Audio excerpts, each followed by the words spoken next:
again. I'm with Mr. Raymond Brown talking about investing. So you were talking a little bit earlier about the portfolio. Is it risky to pick out your own stock? Yes, if you don't know what you're doing. Mhm. So, yeah, I That's think pretty simple. right. I think you want to have some, financial advisor or some level of expertise before you go out there and start picking stocks out. It can be risky, but you have to have some information, right, and knowledge into what you're doing. Yes. How often should I check my portfolio? It's going to be different for different people. If you're in it for the long haul, I wouldn't check it, but every so often. Okay. If you buy strong companies, and if you've already budgeted the money for the markets, it's no point in checking it because you don't want to be trading in and out of stocks or getting out of a program because you get nervous because there are going to be tides in the marketplace. In other words, the stocks are going to go up and they're going to come down, and that's very healthy. You want a healthy market. A healthy market goes up and it comes down. A healthy market is not going up 100% of the time. That's not healthy. It's going to come down some. Why isn't it healthy?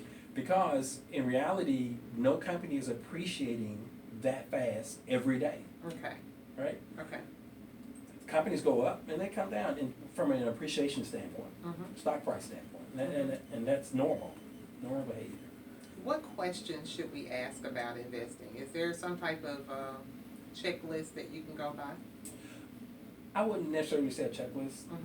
If I created one, this is my checklist. Okay. Do I want to retire anytime soon? Okay. Do I want to consume all of my dollars? That's my checklist. Do I want to retire or do I want to consume all of my dollars? So the reality of it is, I think it should be automatic that a person will start investing money early, like 18, 19 years old, 20 years old, you're getting on the markets. Can you imagine being 40, been on the markets 20 years, strong portfolio, you may have $1 million sitting up there, 20 years on the market, doing it the right way. So I'm saying that is, to me, that's I think everybody should do that. You mentioned the number 10% earlier. Is that kind of the magic number of say just the layperson and what they should look at put into the markets? Uh-huh. That's just my number. I like that value.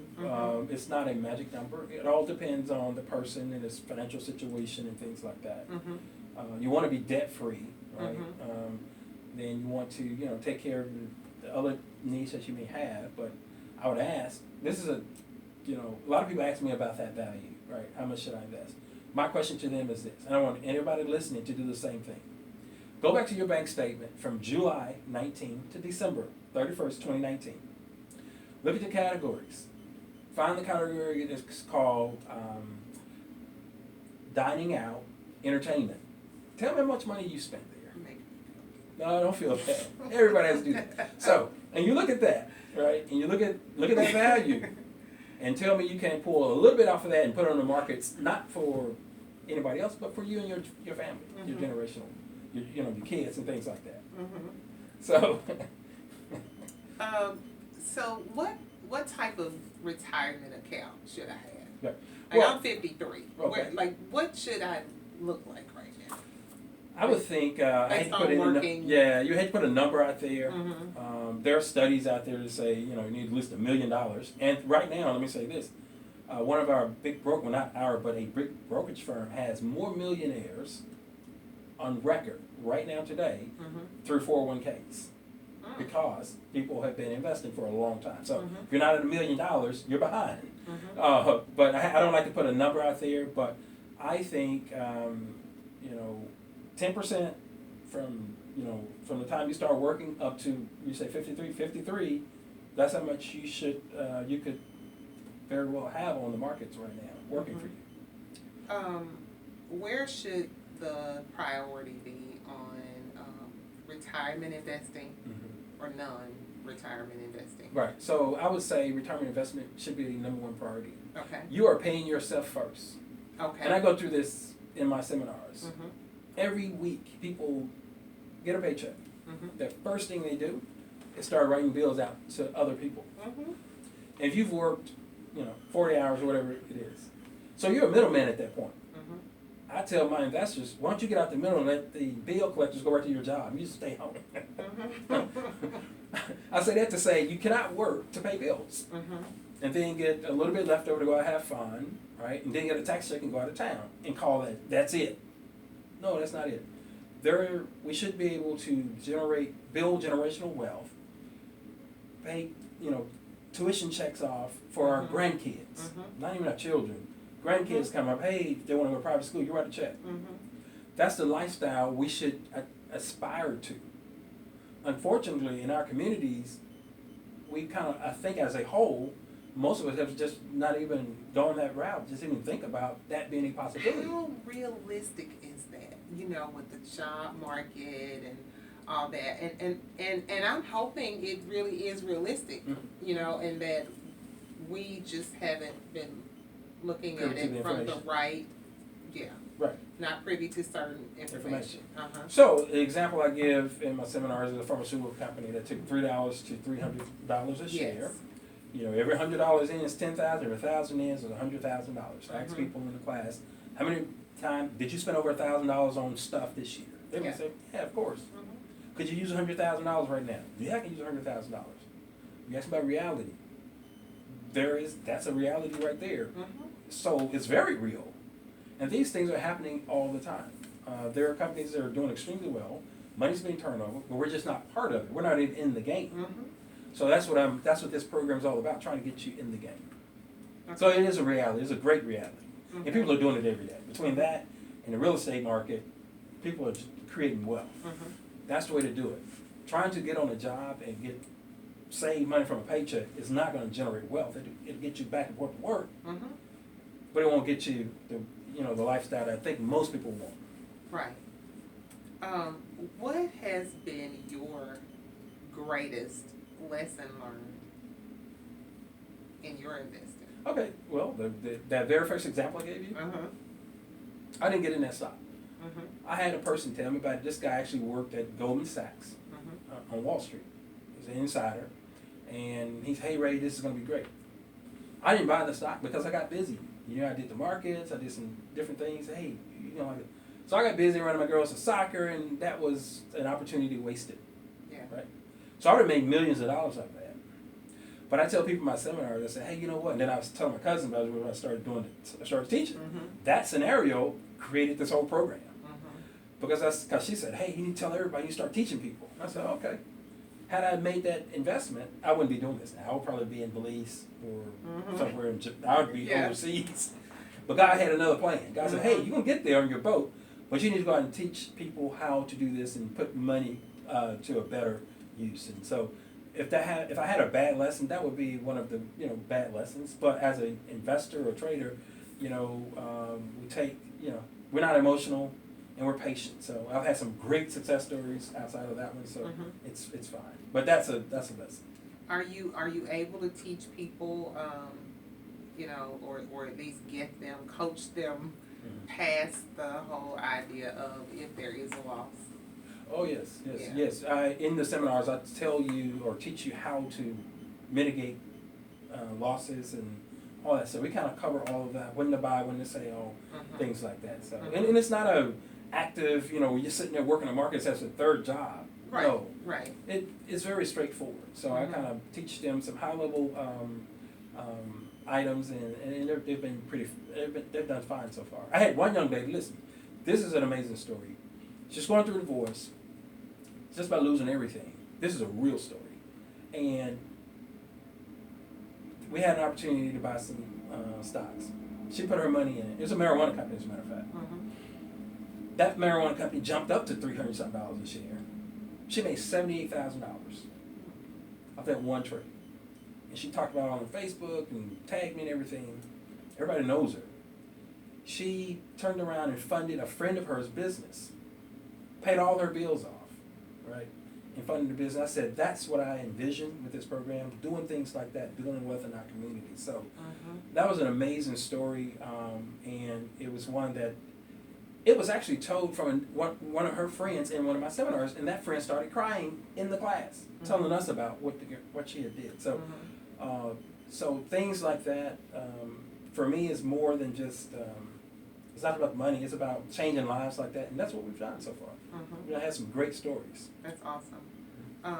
Why are bonds considered safer than stocks? Right. So bonds are like debt instruments in the sense that it's like they're guaranteed from the government. So you set up a certain percent at maturity and say, hey, we'll get 3%, 3% yield, 4% yield, whatever the case is.